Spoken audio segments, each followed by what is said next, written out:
Dans la première vibration du tirage, les cartes noyées sont chagrin et substances illicites montrent clairement la présence d'un homme que vous connaissez, un homme de votre passé. Cet individu s'enfonce actuellement dans une profonde détresse émotionnelle. Il tente d'échapper à sa souffrance en sombrant progressivement dans une dépendance lourde à des substances illicites, voire à des drogues dures. Il n'arrive plus à faire face et cherche l'oubli dans la fuite. Avec récolte du karma et justice rétablie, les cartes indiquent que cet homme vous a causé du tort par le passé. Aujourd'hui, ce qu'il traverse n'est pas un hasard, il récolte exactement ce qu'il a semé. La justice karmique le rattrape et sa sentence est de s'enfoncer dans sa propre noirceur. Les cartes pauvreté et omerta éclairent davantage ce qu'il vous a fait. On voit qu'il vous a plongé dans le manque, dans la précarité financière, et qu'il a cherché à vous imposer le silence. Cet homme voulait exercer une forme de domination totale, vous réduire à l'obéissance, vous empêcher de parler, de vous défendre. Aujourd'hui, ce mécanisme se retourne contre lui. Lui-même est dans la pauvreté, financièrement touché, lui-même se retrouve réduit au silence, et pour supporter cette chute, il s'enfonce encore plus dans les addictions. Des addictions qu'il vous a d'ailleurs fait subir lorsqu'il partageait votre vie. Les cartes mouvement et falsification de documents dévoilent un point très concret. Cet homme a eu accès à vos documents personnels.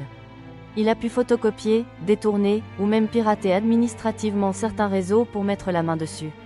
Il y a eu manipulation autour de vos données. Dans le mois à venir, les cartes montrent que ces documents falsifiés sont en lien avec les services sociaux.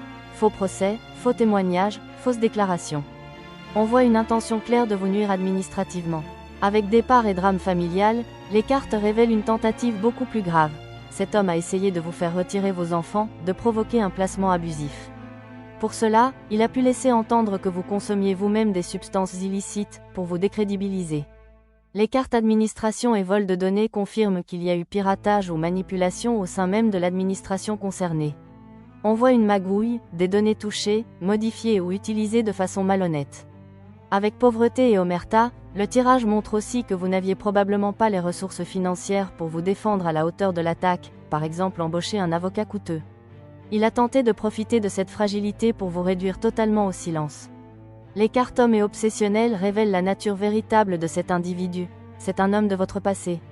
Il pense constamment à vous, au point de l'obsession.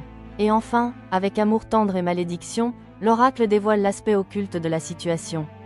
Cet homme prétend vous aimer encore, mais un amour toxique, déformé.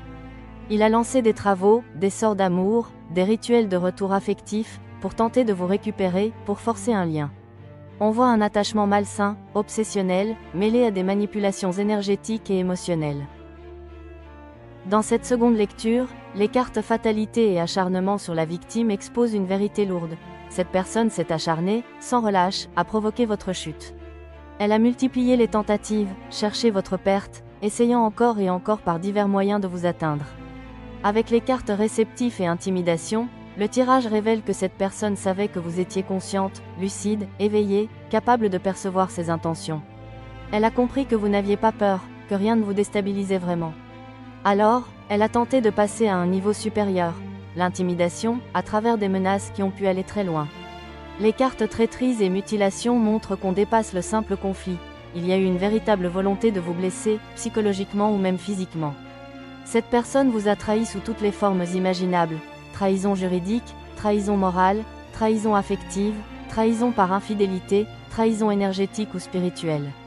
La carte de la mutilation signale une volonté d'atteinte profonde, une intention de vous faire du mal, de vous détruire intérieurement. Avec famille et crimes organisés, le tirage est encore plus clair. Cette personne n'agissait pas seule. Elle a sollicité ou côtoyé un groupe organisé, possiblement lié à des activités mafieuses, des réseaux opaques, des individus habitués aux manipulations et à la clandestinité. On voit une ambiance de réseau, de clan, de petite mafia. Pourtant, malgré tout ce qui a été dirigé contre vous, les cartes bienveillance et en sortir indemne montrent votre force extraordinaire. Vous vous êtes relevé sans être détruite. Vous avez conservé votre cœur, votre humanité, votre bienveillance, là où l'autre espérait vous transformer, vous endurcir, vous rendre mauvaise ou vengeresse. Vous n'avez pas basculé, vous êtes resté vous-même. Les cartes créativité et victime montrent deux choses. Ils ont tenté de faire de vous un bouc émissaire, de projeter sur vous leur propre noirceur, leurs échecs, leurs souffrances. Ce masculin, en particulier, voulait vous désigner comme la cause de tous ces malheurs, ce qui est totalement faux. Cette épreuve, traversée et surmontée, va réveiller en vous une vague de création. cela peut prendre la forme d'un livre, d'un projet, d'un témoignage. Une création qui servira à raconter ce que vous avez vécu ou à prévenir d'autres personnes. Ensuite, les cartes automne et mandat d'arrêt donnent une indication temporelle très forte. À la fin de l'automne, des procédures judiciaires vont être déclenchées. Un mandat d'arrêt pourrait être prononcé contre ces personnes.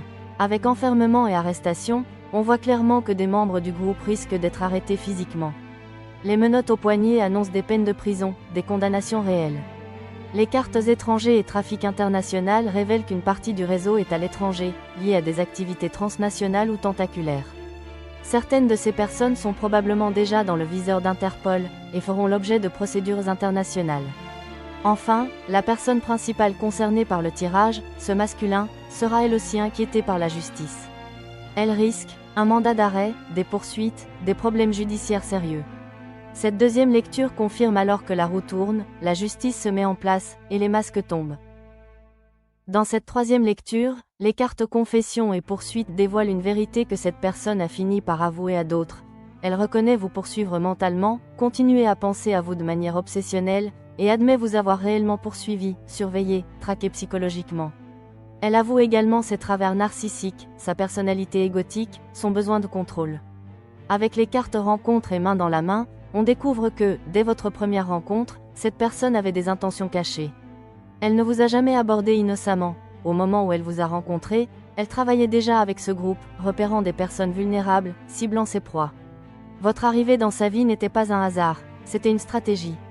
Les cartes bourse et fraude à la succession montrent que ce groupe, avec lui, choisissait des individus pour les dépouiller, récupérer leur lumière, leur énergie, mais aussi leurs héritages. On parle ici de grosses sommes, de manipulations financières lourdes, de projets de fraude autour de succession ou de biens. Avec entourage et délation, le tirage révèle qu'il a utilisé des contacts administratifs corrompus, mais aussi certaines personnes de votre entourage qui ont fait de la délation, porté de fausses informations sur vous. Votre environnement a été infiltré, influencé, retourné contre vous. À travers bonheur et enquête corrompue, la lumière se fait sur une situation précise. Lorsqu'une enquête a été lancée concernant vos enfants, il est apparu qu'ils étaient épanouis et que vous viviez dans une atmosphère saine, harmonieuse, dans le bonheur. Les enquêteurs honnêtes ont compris immédiatement que le dossier était fallacieux, les bases étaient corrompues, et que cette affaire n'aurait jamais dû aller aussi loin dans la justice. Le tirage parle clairement d'une enquête truquée. Avec les cartes neige et salir la réputation, on voit que tout a été gelé dès que la corruption a été identifiée. Mais ces mêmes cartes révèlent un point clé. On a essayé de geler votre réputation, de vous bloquer, de vous figer, de stopper vos avancées. Ils ont tenté de ruiner votre image, de briser votre carrière, d'arrêter votre épanouissement en diffusant des rumeurs. Les cartes silence radio et jeu criminel montrent la psychologie de cette personne. Elle vous a volontairement ignoré, ghosté, laissé sans nouvelles au moment où elle montait des choses dans votre dos. Pour elle, ce silence était un jeu, une forme de plaisir malsain, un jeu criminel où elle contrôlait la situation en vous privant d'informations. Avec destruction et féminicide, les cartes dévoilent un aspect sombre. Cet individu est profondément misogyne, il a un problème avec les femmes, surtout les femmes fortes, indépendantes, lumineuses. Il cherche à détruire ce qu'il ne peut pas contrôler, ce qui le dépasse, ce qui le renvoie à ses propres failles. Enfin, les cartes pardon et hostilité cachée montrent qu'il reviendra un jour s'excuser ou tenter de le faire. Mais ces excuses seront teintées d'une vérité plus obscure. Il nourrissait en secret une hostilité profonde, une jalousie, une envie qui ne s'est jamais vue en surface. Ce qu'il vous faisait, il le faisait dans votre dos, dans l'ombre, porté par une rancœur silencieuse et un besoin de vous voir tomber. Pour cette dernière partie du tirage, la conclusion s'ouvre avec les cartes manipulation et ego. Elle révèle que cette personne a été prisonnière de son propre ego, manipulée par sa vanité, son besoin de domination, son sentiment de supériorité. Son ego a été son moteur, mais aussi son piège. Avec les cartes guet-apens et déni du crime, le tirage confirme que cette personne vous a bel et bien tendu un piège, un guet-apens soigneusement préparé. Elle vous a attiré dans une situation où tout semblait orchestré contre vous. Cependant, lorsque la justice ou les enquêteurs vont identifier clairement le suspect, cette personne va tomber dans un déni total. Elle refusera d'admettre les faits, elle niera ce qu'elle a fait, elle se dérobera devant les autorités, et elle vous mentira également, refusant de reconnaître sa responsabilité. Pourtant, les cartes montrent qu'elle a déjà avoué certains de ses agissements à des personnes de confiance, mais face à la justice, la vérité deviendra insupportable pour son ego. Elle sera incapable d'assumer les conséquences. La carte suspect identifié vient immédiatement accompagnée de la carte choc. Cela indique un moment fort, vous allez apprendre son implication réelle, non seulement elle était impliquée, mais elle jouait un rôle de direction, une place centrale dans tout le projet contre vous. Cette révélation va provoquer chez vous un véritable choc, une onde émotionnelle intense, un sentiment de trahison profonde, d'incompréhension, une peine réelle face à l'ampleur de ce qu'elle a été capable de faire. Cette conclusion montre que la vérité, même si elle vous bouleverse, viendra libérer votre chemin, éclairer ce qui était caché, et mettre un terme à cette longue période d'ombre.